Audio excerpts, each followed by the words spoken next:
আর পাহাড়ি নদীগুলো এই যে ভুটান পাহাড়ে বৃষ্টি হয় একেবারে শান্ত থাকে, যে কোনো সময় হড়পাবান চলে আসতে পারে। এখন চলছে ওই রকম পরিস্থিতি, তার মধ্যে প্রশাসনকে বুড়ো আঙুল দেখিয়ে শুটিং চলছে প্রশাসনের নির্দেশ থোড়াইকে আর প্রাণ হাতে করে যে কোনো সময় হড়পাবান আসে এই সমস্ত নদীগুলোতে ভাসিয়ে নিয়ে চলে যাবে। সরাসরি কথা বলবো প্রতিনিধি রকির সঙ্গে। এরা কারা, কোথাকার, কেন, কিসের জন্য শুটিং করছেন, আর তারপরে প্রশাসনের কাছ থেকে কোনো অনুমতিও নেই।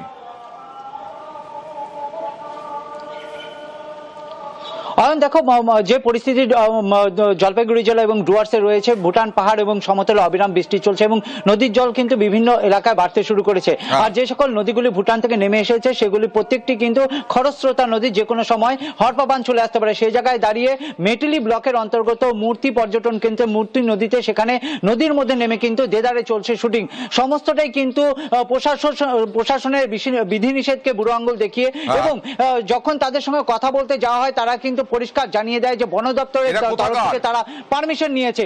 যদিও যে সময় গোটা ডুয়ার্স এবং দেখো কলকাতা থেকে এই শুটিং পার্টি এসেছে এবং তারা বাংলা ওয়েব সিরিজের জন্য শুটিং চালাচ্ছিল বলে জানা গিয়েছে, এবং তারা দাবি করছেন যে তাদের অক্টোবরের 30 থেকে 8 তারিখ অবধি তাদের পারমিশন রয়েছে। যদি পারমিশন থেকেই থাকে, যে আপৎকালীন পরিস্থিতি রয়েছে যেখানে জলপাইগুড়ি সহ উত্তরবঙ্গের বেশ কয়েকটি জেলায় রেড অ্যালার্ট জারি করা হয়েছে, সেখানে বন দপ্তর কি করে পারমিশন দিল এবং কি এই পরিস্থিতিতে কিভাবে পারমিশনটা দেয়?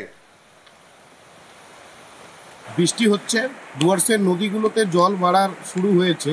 এর মধ্যে মূর্তি নদীতে এই মুহূর্তে শুটিং চলছে প্রশাসনকে বুড়ি আঙ্গুল দেখিয়ে, এবং আমরা যারা লোকাল, আমরা সেখানে গিয়ে এই নদীর বিষয়ে বলতে গেলে আমাদের সেখানে পাশে যেতে দিচ্ছে না, যেহেতু প্রশাসনের তরফ থেকে অ্যানাউন্সমেন্ট করা হয়েছে এবং রেড অ্যালার্ট করা হয়েছে। তো কি করে শুটিং হচ্ছে আমরা তো জানি না। প্রশাসনের নজর দৃষ্টির আকর্ষণের জন্য আমার অনুরোধ থাকলো। উত্তরবঙ্গের মানুষের স্বস্তি এখনো নেই। ভুটান পাহাড়ে বৃষ্টি চলছে আর জলপাইগুড়ির নদী পাড়ে আতঙ্ক। মূর্তি, কুর্তি, নেওড়া, এই নদীগুলো ফুলে ফেপে উঠেছে।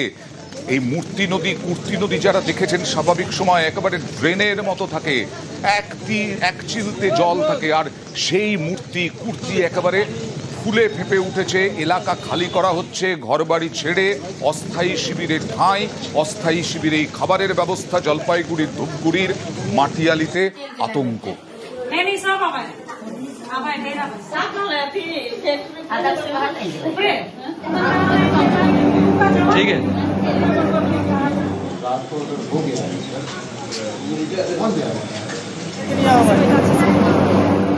এই 4 অক্টোবর প্রাকৃতিক ভয়াবহ বিপর্যয় হয়েছে উত্তরবঙ্গে। আবার ভুটান পাহাড়ে বৃষ্টি আর সিসামারা নদীর বাঁধ ভেঙে গেল। বহু এলাকা এর আগেও প্লাবিত হয়েছিল। আবার সিসামারা নদীর বাঁধ ভাঙায় জল বাড়তে শুরু করেছে। নাগরাকাটা ব্লকের বামনডাঙ্গা এলাকার গাঠিয়া নদীতেও 4 অক্টোবর গাঠিয়া নদীর জলে প্লাবিত হয়েছিল বামনডাঙ্গা, খেরকাটা, টন্ডু সহ বিস্তীর্ণ এলাকা। লাল সতর্কতা জারি করা হয়েছে জলপাইগুড়ি জেলায়। তাই এই সব এলাকা থেকে বহু গ্রামবাসীকে নিয়ে যাওয়া হলো বামনডাঙ্গা চা বাগান ফ্যাক্টরিতে। শুরু হয়েছে কমিউনিটি কিচেন। যে কোনো ধরনের বড় ঘটনা এড়াতে প্রশাসনের এই পদক্ষেপ। সিসামারা নদী বনবসতি সকল জনসাধারণকে জানানো যাইতেছে যে জেলা প্রশাসনের নির্দেশ মতো অত্র এলাকার বাসিন্দাদের নিরাপদ জায়গায় যাওয়ার জন্য বলা হচ্ছে। যে কোনো মুহূর্তে নদীর জল বাড়তে পারে এবং ভুটান থেকে জল ছাড়ার সম্ভাবনা রয়েছে। খুবই আতঙ্কগ্রস্ত এবং জল হুড়হুড় করে বাড়ছে এবং আমরা খুব বিপদে আছি। যে কোনো মুহূর্তে বিগত দিনের অবস্থা আমাদের হয়ে যেতে পারে।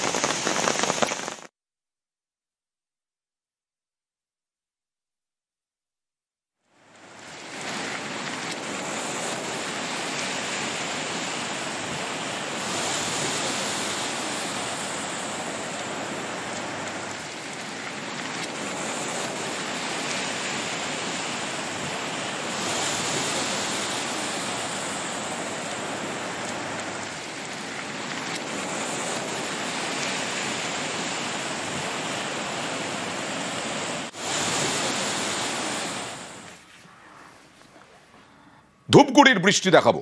ধূপগুড়িতেও প্রাকৃতিক বিপর্যয়ে ধূপগুড়িতেও পড়েছে সেই বৃষ্টিতে ভাসছে ধূপগুড়ি এবং প্রবল বর্ষণ। উত্তরবঙ্গে ভারী বর্ষণের পূর্বাভাসই দিয়েছিল আবহাওয়া দপ্তর। একদিনে 169 মিলিমিটার বৃষ্টি হয়েছে আলিপুরদুয়ারে, আর ধূপগুড়িতেও মুষলধারায় বৃষ্টি।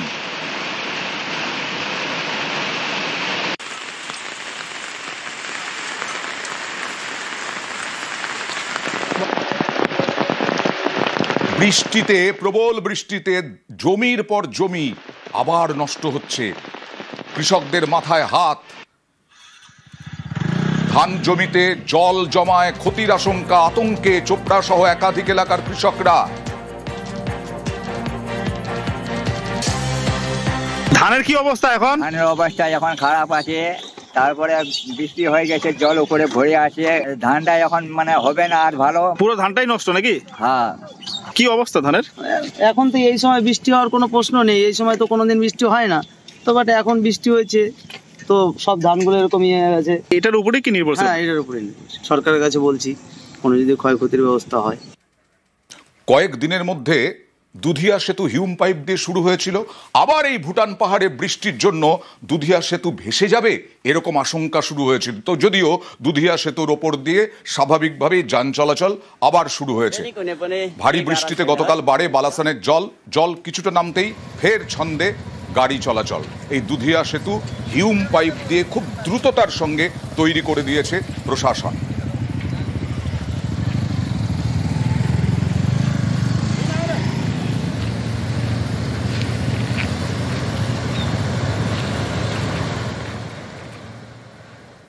নর্থ সিকিমে নিয়ে যাব।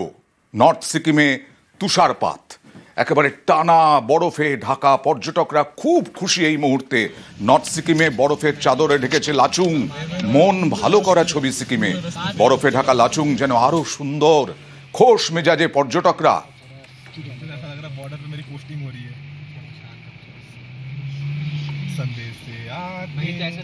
बॉर्डर है ऐसे यहाँ पे खड़े होकर वही तो कह रहा हूँ कि बॉर्डर में पोस्टिंग जा रही है मेरी। जैकेट ही नहीं पहना यार किसको? उनको आदत है भाई पहाड़ी करते हैं। ব্রেকিং নিউজ এই মুহূর্তে। এসআইআর এর প্রতিবাদে পথে মমতা বন্দ্যোপাধ্যায়, অভিষেক বন্দ্যোপাধ্যায়। মঙ্গলবার প্রতিবাদ মিছিলে মমতা বন্দ্যোপাধ্যায়, অভিষেক বন্দ্যোপাধ্যায়। এসআইআর এর প্রতিবাদে রাজপথে মমতা বন্দ্যোপাধ্যায়। সোমরাজ রয়েছে আমার সঙ্গে। সোমরাজ, এই কর্মসূচি সম্পর্কে কি জানা যাচ্ছে? কোন কোন ইস্যুকে সামনে নিয়ে এসে পথে নামছেন তারা? এসআইআর ইস্যুকে সামনে রেখেই পথে নামছেন মমতা বন্দ্যোপাধ্যায়, অভিষেক বন্দ্যোপাধ্যায় এবং তার সঙ্গে থাকছে এনআরসি ইস্যু। এনআরসি আতঙ্কে পরপর প্রাণহানির ঘটনা যেভাবে আমরা দেখলাম, সোদপুরের পানিহাটিতে প্রাণহানির ঘটনা, আমরা দেখলাম ইলামবাজারে প্রাণহানির ঘটনা, এবং তার সঙ্গে এসআইআর ইস্যুকে সামনে রেখেই এই মিছিল শহরের রাজপথে হবে। বি.আর. আম্বেদকর মূর্তি থেকে এই মিছিল শুরু হবে, শেষ হবে জোড়াসাঁকো ঠাকুরবাড়িতে। তেমনটাই তৃণমূল কংগ্রেসের শীর্ষ নেতৃত্বের তরফে জানা যাচ্ছে। আগামী 4 নভেম্বর এই কর্মসূচি করা হচ্ছে তৃণমূল কংগ্রেসের তরফে, এবং এই মিছিলে বিভিন্ন রকমের ব্যানার প্ল্যাকার্ড রাখা হবে, বিশেষ করে এসআইআর এবং এনআরসি কে সামনে রেখে। পাশাপাশি কেন্দ্রীয় সরকারের যে বিভিন্ন বঞ্চনা, সেই বঞ্চনাকেও সামনে রাখবে তৃণমূল কংগ্রেসের শীর্ষ নেতৃত্ব। আগামী 4 নভেম্বর এই মিছিল হবে। ইতিমধ্যেই তৃণমূল কংগ্রেসের শীর্ষ নেতৃত্বের তরফে সিদ্ধান্ত নেওয়া হয়েছে বলে সূত্র মারফত জানা যাচ্ছে। পুলিশকেও ইতিমধ্যেই নির্দেশ দেওয়া হয়েছে যাবতীয় প্রস্তুতি নিতে। বি.আর. আম্বেদকর মূর্তির সামনে একটি মঞ্চ থাকবে এবং পাশাপাশি আরেকটি মঞ্চ থাকবে জোড়াসাঁকো ঠাকুরবাড়ির সামনে। দুই মঞ্চ থেকেই এনআরসি এবং এসআইআর ইস্যুতে তৃণমূল কংগ্রেসের শীর্ষ নেতৃত্ব বক্তব্য রাখবেন। মমতা বন্দ্যোপাধ্যায়, অভিষেক বন্দ্যোপাধ্যায় বক্তব্য রাখবেন, এবং এই মঞ্চ থেকে তৃণমূল আন্দোলনের সুর তুলবে এসআইআর এবং এনআরসি ইস্যুতে, তেমনটাই মনে করছে রাজনৈতিক মহল। আগামী 4 নভেম্বর এই মিছিল হবে শহরের রাজপথে। রেড রোডের বি.আর. আম্বেদকর মূর্তি থেকে শুরু হবে এই মিছিল এবং শেষ হবে জোড়াসাঁকো ঠাকুরবাড়িতে। তৃণমূল কংগ্রেসের শীর্ষ নেতৃত্বের তরফেও ইতিমধ্যেই প্রস্তুতি নেওয়ার কথা বলা হয়েছে। ফলত যেভাবে বারবার তৃণমূলের শীর্ষ নেতৃত্ব এই ইস্যুকে সামনে রেখে আন্দোলনে সুর তুলছিল, বারবারই প্রতিবাদ করছে, এবং তুমি দেখেছো সম্প্রতি তৃণমূল কংগ্রেসের তরফে 2002-এর ভোটার তালিকার সঙ্গে বর্তমান ভোটার তালিকায় অনেক জায়গাতেই মিল পাওয়া যাচ্ছে না, অনেক জায়গায় নাম বাতিল হচ্ছে। সেই ইস্যুতে বারবার তৃণমূল কংগ্রেসের শীর্ষ নেতৃত্বের তরফে প্রতিবাদ জানানো হচ্ছে, রাজ্যের মুখ্য নির্বাচনী আধিকারিকের দপ্তরে অভিযোগ জানানো হচ্ছে। ফলত সামগ্রিক ইস্যুকে সামনে রেখেই তৃণমূল কংগ্রেসের তরফে এই মিছিল করা হবে, যে মিছিলে মমতা বন্দ্যোপাধ্যায় এবং অভিষেক বন্দ্যোপাধ্যায় থাকবেন। তেমনটাই এখনো পর্যন্ত সূত্র মারফত জানা যাচ্ছে। 4 নভেম্বর রেড রোডে বি.আর. আম্বেদকর মূর্তি থেকে শুরু হবে এই মিছিল, শেষ হবে জোড়াসাঁকো ঠাকুরবাড়িতে। বেশ।